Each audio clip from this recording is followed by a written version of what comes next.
Hey, what's going on? I'm Matt O'Leary back with another video, and today what we're going to be talking about is some expectations for the running back position. But before I get started, I just wanted to mention that you can follow me on social media at Matt O'Leary NY on Facebook, Twitter, Instagram, TikTok. Also, if you haven't already, please make sure to subscribe to the podcast. New episodes drop every Monday. So last year wasn't exactly a phenomenal year for Le'Veon Bell by any stretch of the imagination.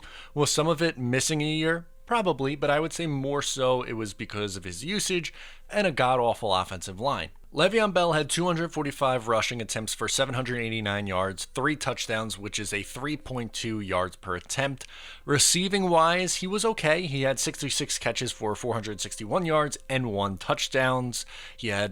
That adds up to 1,250 all-purpose yards, which is low for him. To me, Le'Veon wasn't utilized properly. That was my biggest takeaway from the 2019 season, or one of my big takeaways, was that you have this unique skill set in a running back who can line up as a wide receiver, who can catch passes out of the backfield, and they just consistently ran him into the A-gap on an awful offensive line, and he averaged 3.2 yards per carry, which is just simply not enough.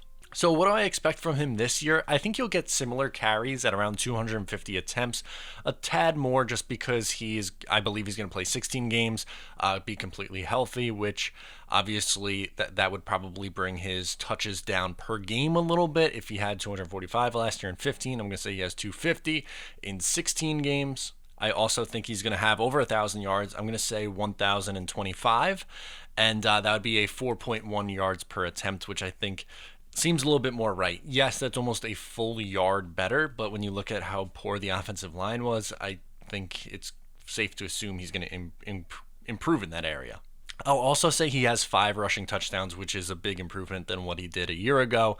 As for catches, I think those go up as well. I think he's going to have 70 catches for about 525 yards and 3 touchdowns, which gives him a total of 8 touchdowns and over 1,550 all-purpose yards.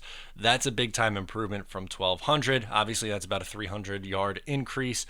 I would obviously love to see that number creep up 1,600 plus, but I think if you're signing me up for 1,500 all-purpose yards, I'll take that from Le'Veon Bell, and that should mean the offense is improved. The Jets' backup running back is going to be a little bit different this year. No more Bilal Powell, as sad about that as I am. We now have Frank Gore in the mix as RB2. Absolute legend, no denying that, but at 37 years old, I'm not exactly sure how much he has left in the tank. He had 166 rushes for 599 yards, 2 touchdowns, which is a 3.6 yards per attempt. Also had 13 catches for 100 yards and no touchdowns. Again, he really slowed down in the second half of last year, which is something that scares me slightly. 7 times last year, he averaged under 3 yards per attempt. It's not good, man. And 5 of those times was under 2 yards per attempt. How many times can we see 11 rushes for 20 yards? That's not something that I'm looking for. But with that being said, we know Adam Gase likes him, so he's going to be used. I think he gets around 120 carries for 408 yards, 1 touchdown, which is 3.4 yards per attempt. He's not really someone who's going to catch the ball out of the backfield. I'll give him 4 catches for 28 yards and no touchdowns, about 7 yards per reception. Yeah, I think he'll be able to spell Le'Veon Bell a little bit more than the combination of Bilal Powell and Ty Montgomery. I don't know if I necessarily agree with that usage. I thought that he being Adam Gase, really misused those 3 running backs last year, but we know how much he likes Frank Gore, and we should see those kind of numbers. Again, I don't know if I would give him 120 touches, but I wouldn't be shocked if he got that with the New York Jets this year. As for RB3, I expect RB3 to be LaMichael Pirine out of Florida. He was drafted in this past draft in the late rounds by the New York Jets. I think he's their developmental RB2. I don't really expect him to ever be a lead back, but if he can be a Bilal Powell type of back for the Jets for, what was Bilal around for, 9 years, then you hit a home run in the late rounds, and I expect him to get a few touches, but not that much. So just for context, before I get into my prediction for what he's going to do this year, last year at Florida, he had 676 rushing yards, 6 touchdowns, which is a 5.1 yards per attempt, and he had 40 receptions for 262 yards and 5 touchdowns, receiving as well, so 11 touchdowns total. I think he's going to get maybe 12 carries this year for about 40 yards, which is 3.3 yards per attempt. I don't expect him to be involved in the passing game at all.